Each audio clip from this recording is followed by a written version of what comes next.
Okay, today we're going to go back to 1982, Blade Runner. Now, Blade Runner is possibly one of the most famous science fiction films, based on, only quite loosely, based on the Philip K. Dick novel, Do Androids Dream of Electric Sheep, which was a 1968 novel. Philip Kindred Dick was an American sci-fi novelist, highly prolific, married 5 times, frequently in periods of heavy drug use. Dick died 4 months before the release of this film.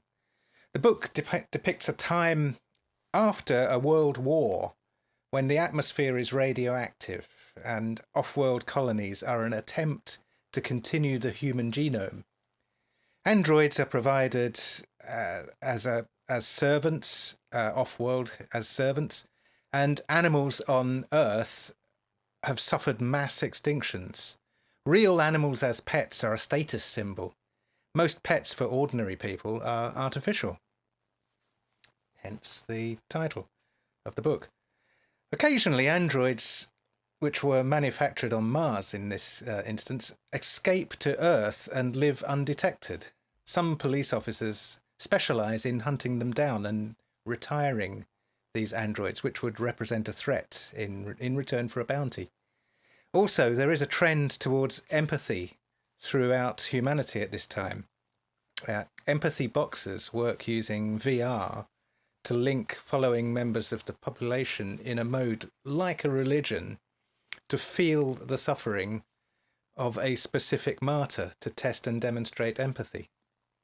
Well, Rick Deckard is a bounty hunter, and he's assigned to retire 6 new Nexus 6 androids, indistinguishable from humans almost. Deckard has an electric black-faced sheep himself, which the bounty money could help him replace with a real animal. In the film, Rutger Hauer and Harrison Ford provide memorable acting performances. The music is a synthetic score recorded by Vangelis, who was also responsible for the score of Chariots of Fire. The score was nominated in 1982 for the Best Original Score. Vangelis used vocals contributed by his decades earlier bandmate from 1960s prog rock Aphrodite's Child.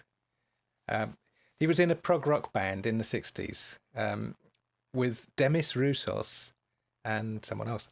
But yes, he used the vocals from his old friend Demis Roussos from Aphrodite's Child.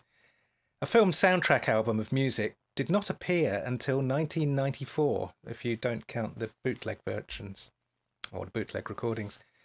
This was followed by the Blade Runner trilogy, released by Vangelis in 2007.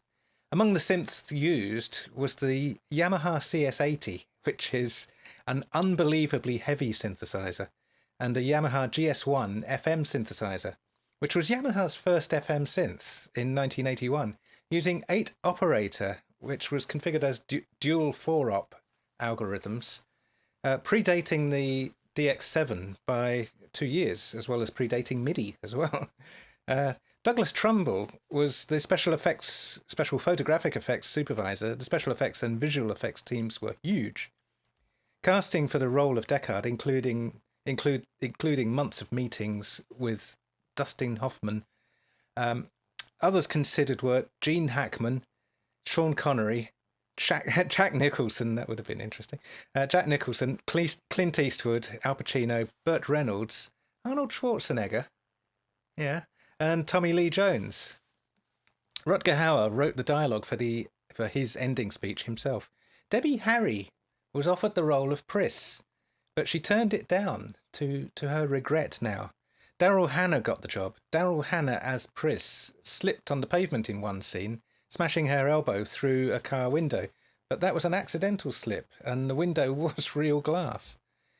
Ridley Scott credits Edward Hopper's painting, Nighthawks, as a mood source for the style, as well as the 1927 Fritz Lang film, Metropolis.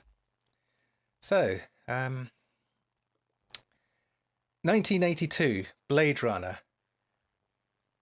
Have a very happy day, and don't forget to like this and also subscribe if you haven't subscribed already. Thank you very much.